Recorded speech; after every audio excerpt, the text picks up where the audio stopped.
Fala pessoal, e no vídeo de hoje eu vou falar a respeito dos relacionamentos entre os modelos do framework Django, certo? Os relacionamentos no qual me refiro são os relacionamentos um para muitos e muitos para muitos. Por que eu vou falar a respeito disso? Porque eu lembro que quando iniciei meu desenvolvimento com o framework Django, eu tive um pouco de dificuldade de entender o relacionamento um para muitos. E eu vi que na internet que até hoje essa dúvida persiste para algumas pessoas. Então eu vou desmistificar de vez como funciona cada um dos relacionamentos, certo?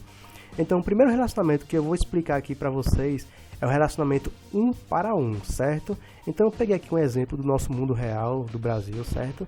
E veja aqui o que acontece, que no Brasil uma pessoa contém apenas um documento CPF, certo? Ela não pode ter mais de um documento CPF.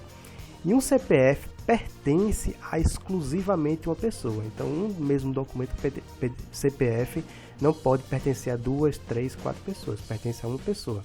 Então, é um relacionamento que a gente chama de um para um, certo?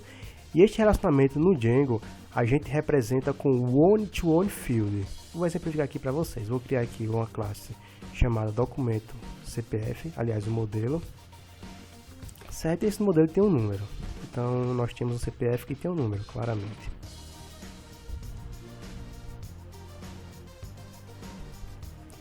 E vou criar aqui o modelo pessoa, certo? E vou representar o relacionamento um para um nesses dois modelos, certo? Pessoa tem um nome. Aí fica a pergunta, onde é que fica o relacionamento? Fica no documento CPF ou na pessoa? Vamos analisar um pouco aqui o mundo real, certo? Nesse exemplo. Uma pessoa aqui no Brasil, ela existe sem CPF? Sim, ela existe. Então, uma pessoa pode sim existir sem CPF. Agora, o CPF vai existir se não tiver uma pessoa vinculada a ele? A resposta é não. Então, o atributo, que é o one-to-one field, sempre vai ficar na entidade que é dependente da outra.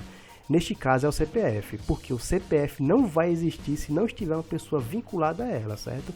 Já uma pessoa, ela vai existir se ela tem ou não CPF. Então a gente vai colocar aqui que o CPF, ela tem uma pessoa. Então ela faz uma relação com pessoa. E aqui a gente diz que uma pessoa pode existir sem um CPF, mas o CPF não vai existir sem uma pessoa.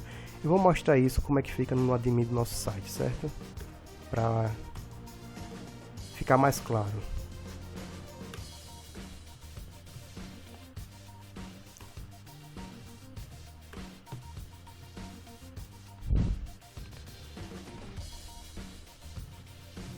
Vou sincronizar nosso banco de dados aqui, certo? Para ele criar a pessoa no banco, nas tabelas.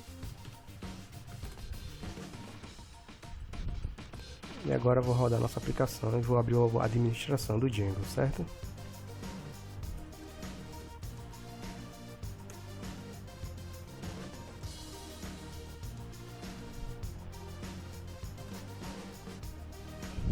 E veja o seguinte, veja que aqui eu posso criar uma pessoa, certo? Eu posso criar uma pessoa livremente. Vou criar aqui a pessoa Vinícius. E veja que eu não posso criar um documento CPF se não estiver vinculado a uma pessoa. Então eu vou criar aqui o CPF 1, mas não está vinculado a uma pessoa. Eu não posso fazer isso. Eu tenho que vincular obrigatoriamente a uma pessoa. Então neste caso o CPF só vai existir vinculado a uma pessoa, certo? Se aquela pessoa também existir vinculada a ela. Então é por isso que o one-to-one field fica em documento PDF. A gente sempre faz essa analogia com o mundo real que o sistema vai abranger, certo? E veja outra coisa interessante aqui, eu vou abrir o chat da nossa aplicação e vou mostrar para vocês que tanto um quanto o outro fica acessível a partir de qualquer módulo, certo? Então, deixa eu importar eles aqui para exemplificar.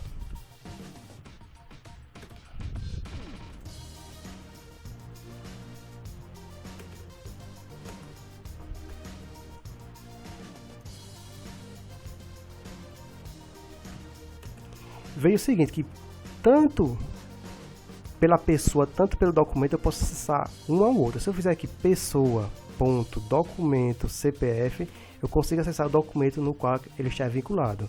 Se eu acessar aqui doc.pessoa, eu consigo também acessar a pessoa no qual aquele documento está vinculado, certo? Então, no relacionamento one-to-one field, eu posso acessar tanto um quanto o outro por qualquer um dos modelos, certo? Agora eu vou mostrar para vocês aqui a respeito do relacionamento muitos para muitos, certo? Que é o many-to-many field. peguei aqui esse exemplo, imagina aqui numa faculdade que muitas pessoas podem cursar uma disciplina. E uma disciplina pode ser cursada por muitas pessoas. Então, por exemplo, aqui temos cálculo, engenharia de software e redes. Eu, Vinícius, posso cursar cálculo e engenharia de software. João, por exemplo, pode cursar engenharia de software e redes. Então, eu estou cursando em comum com João, engenharia de software. E outras pessoas também podem cursar engenharia de software. Engenharia de software pode ser cursada por outras pessoas. Então, é a relação muitos para muitos, certo? E no Django a gente representa esse campo com many-to-many field. Vou criar aqui a entidade, já tem a entidade pessoa, vou criar aqui a entidade curso, certo? Aliás, disciplina. E aqui nós temos o nome da disciplina. E a pergunta é, onde é que fica o relacionamento many-to-many field? Não tem diferença você colocar tanto em pessoa quanto você colocar em disciplina. Só que a documentação do Django, ela faz uma referência. Essa referência faz uma referência de como você pode colocar o relacionamento many-to-many. Ele diz o seguinte, que você vai colocar o many-to-many field no campo que você vai cadastrar no formulário. Como assim? Como assim? Onde você vai cadastrar? Onde você quer no formulário?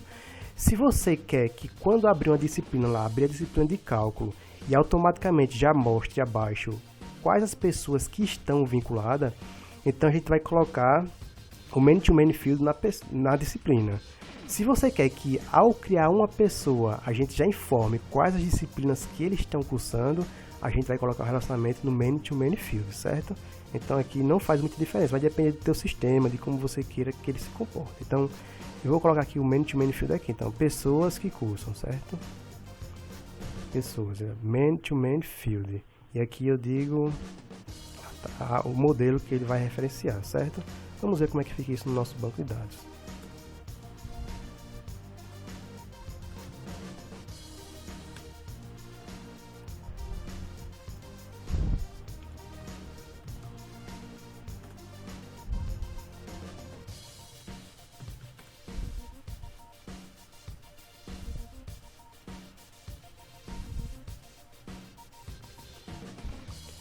Vou abrir aqui a administração da nossa aplicação, certo?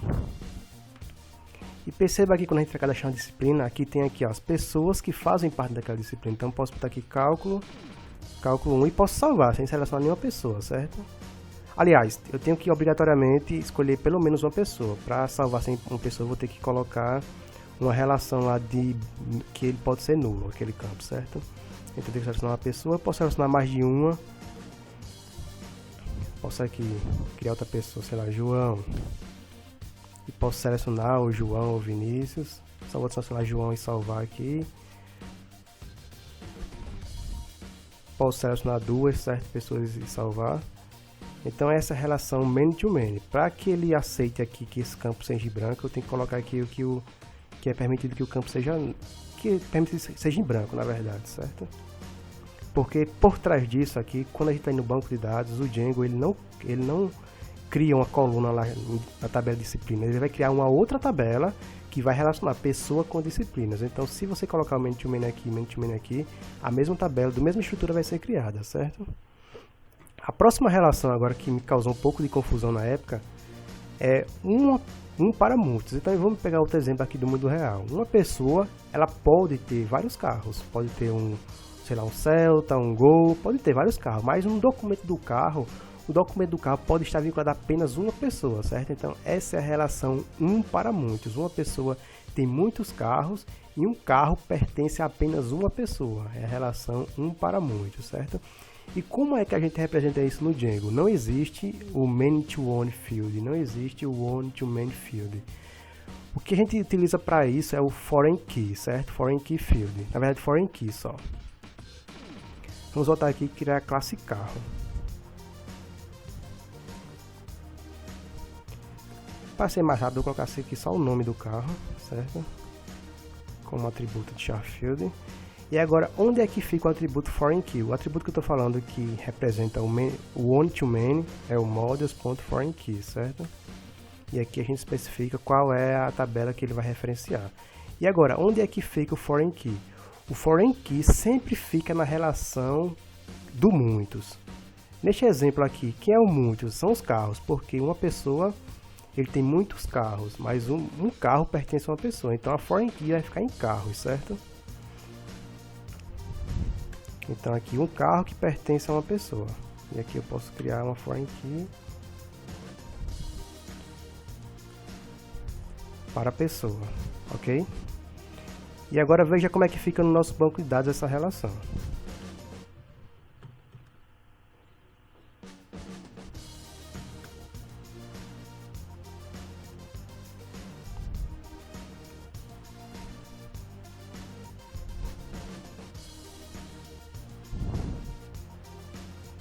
Deixa eu cadastrar aqui no nosso admin o carro que foi adicionado. Vamos olhar agora na administração, nossa aplicação, certo? Então veja aqui que carros. Automaticamente quando adicionar um carro aqui, sei lá, Celta, eu vou ter que vincular este carro a uma pessoa. Pronto, aí aqui eu criei um carro que é vinculado a uma pessoa. Não posso dizer que esse carro pertence a mais de uma pessoa. Não posso dizer que ele pertence a Vinícius e a João. Só posso escolher uma pessoa. E eu posso criar aqui outro carro que pertence também a Vinícius, certo? Então eu vou criar aqui um Gol que também pertence a Vinícius. Então aqui, ó, Vinícius tem 2 carros. E eu vou mostrar aqui no chat da nossa aplicação. Eu esqueci de mostrar também o many-to-many field, como é que ele fica. Eu vou importar aqui e mostrar como vocês podem acessar tanto um quanto o outro, certo? Então vamos lá.